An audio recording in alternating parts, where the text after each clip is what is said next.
I'm really excited about this new show of yours. So you have a bunch of pieces behind you right now. So I guess I want to start from the top. Do you have a title for this show? Yeah, we call it Instru Mental. 2 words. 2 words, Instru Mental. Okay, and can you expand on the meaning of that just a little bit, just so we get a little hint of the show? Well, it's instruments, and because we've dismantled them and changed them, they are a little bit mental. Oh, okay.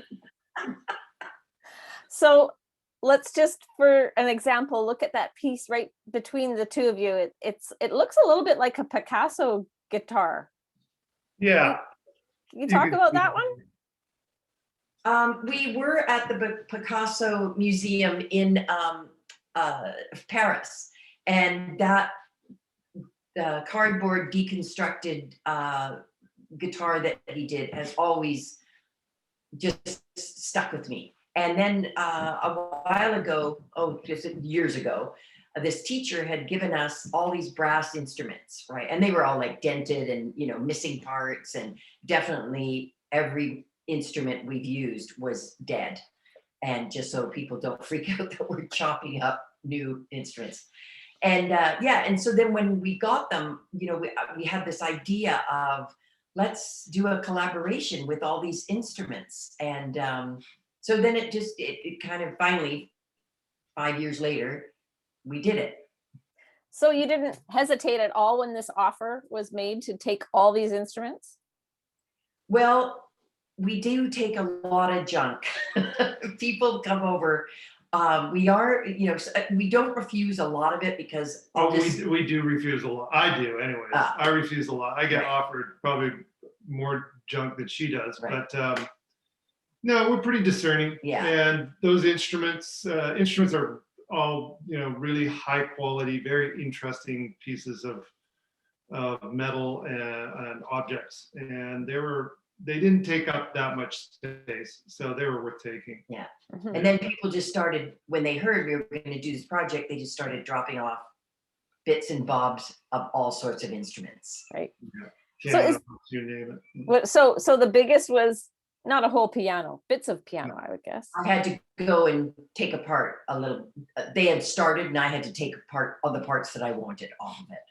Wow. So why now? Why 5 years later? Why were you not inspired when you got these instruments to get started, or why the timing? I have been inspired, but Arnt has, because of this year, he doesn't have that, the crunch to fill the galleries and fill his orders, because they're non-existent right now. And so we do have the time. It took COVID.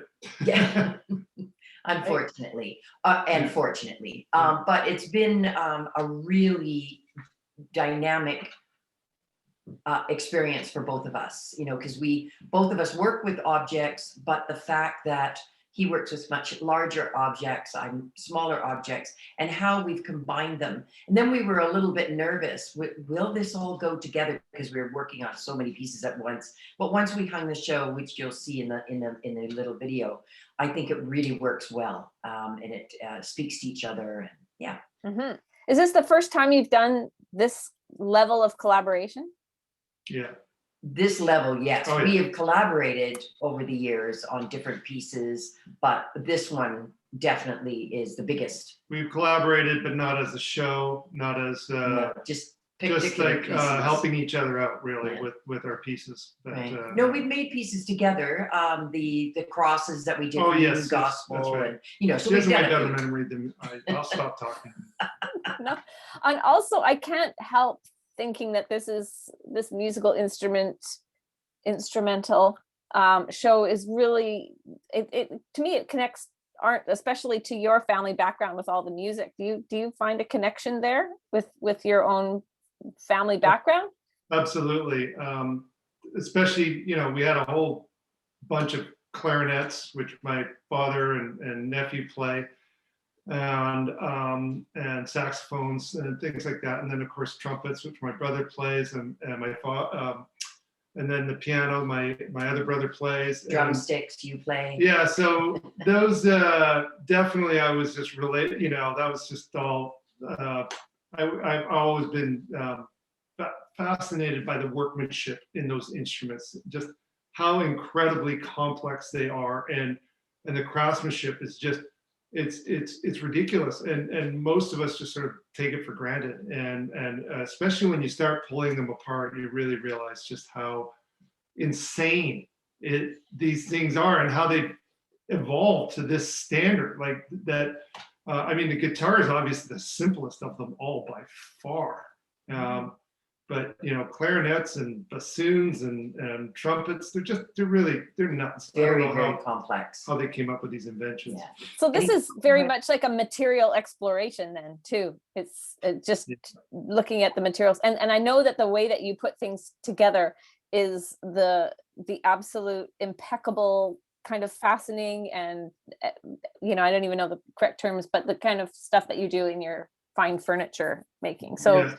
It's not just a bunch of gluing things together. What are some of the processes of putting this stuff together? Well, for me, I mean, I've known Arnt's work for years, obviously, but working with him that closely, it was pretty incredible to watch. Like, he would find a piece of metal and it needed to be bent and then shined up, and then it needed to be threaded, and he would just go away, and then he'd come back with it. And so my level of appreciation for his dynamics of how he creates things and puts things together. So a lot of it is, we did use a lot of glue, but like really, really strong glue. But everything is extra bolted, or if it's glued and it looks kind of like, I wouldn't say a porcelain thing would be glued to a piece of metal. We would have to, insert a piece of wood inside and then glue it and then screw it, and so it's not falling off. That's so there's lots of engineering. Yeah. Lots of engineering. Yeah.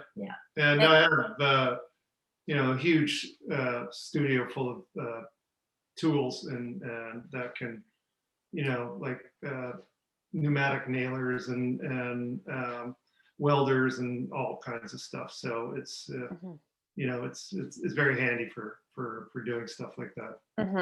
So because each one is so unique that you'd need a unique process to put it together.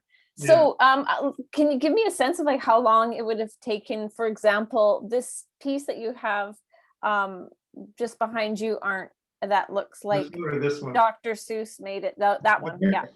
Yeah, this is an old French horn, and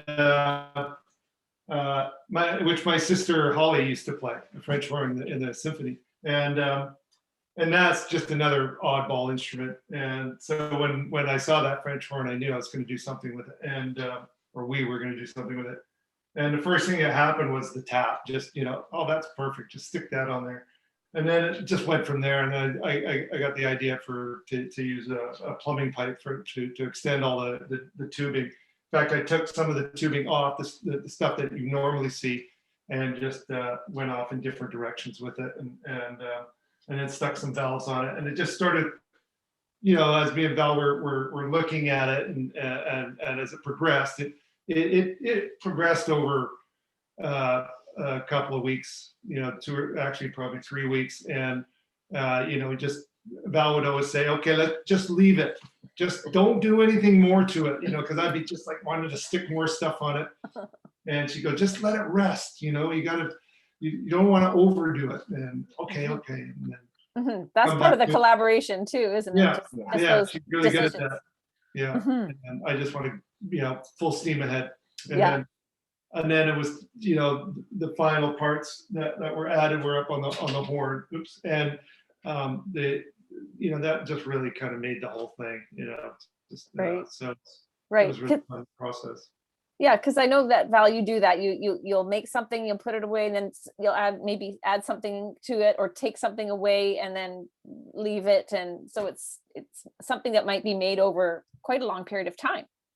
Yeah. I find that it has to, and my process is I lay it all out, and then I photograph it, then I change it around, then I photograph it again, and then I'll look and I'll go, oh, no, it should have been the first way.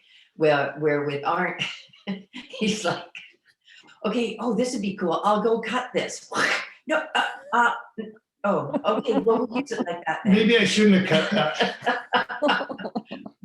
Yeah, so we both learned from each other, for sure. There's so many ways you can go with this discussion about this, but I think the point is for people to come down and look at, because each piece has such a story to tell. So I'm just going to leave it there. Can you just say, when's it opening? When can people come and see these pieces? So this Saturday, March 6th, 2021, we are opening for first Saturday. That's noon to 5, and we're at 800 Keeper Street. And then it will be the next first Saturday. So there's many more studios as well open. There's 5 artists in our building. And so www.firstsaturday.ca to find out who's open. And so we'll show it again in April, and then it will go in, I have a little, the AMP window gallery, and then it will go there in May. And hopefully it will maybe go to some jazz bar or something. Yeah.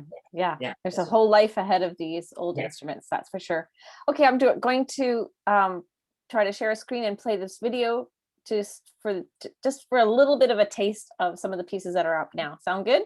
It does. And I just want to thank you, Carlyn Yandle, because we haven't even introduced you. And Carlyn is also in the AMP window gallery for the month of March. So it's a double whammy here. Okay, here we go.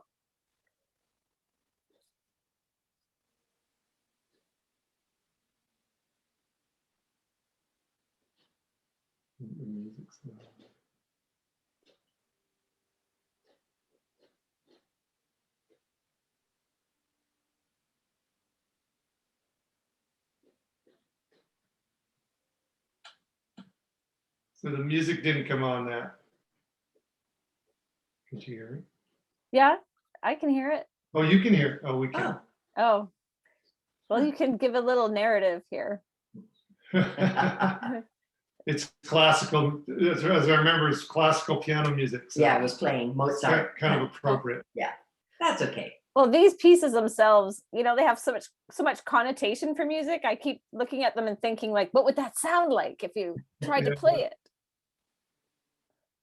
Yeah, it's fascinating.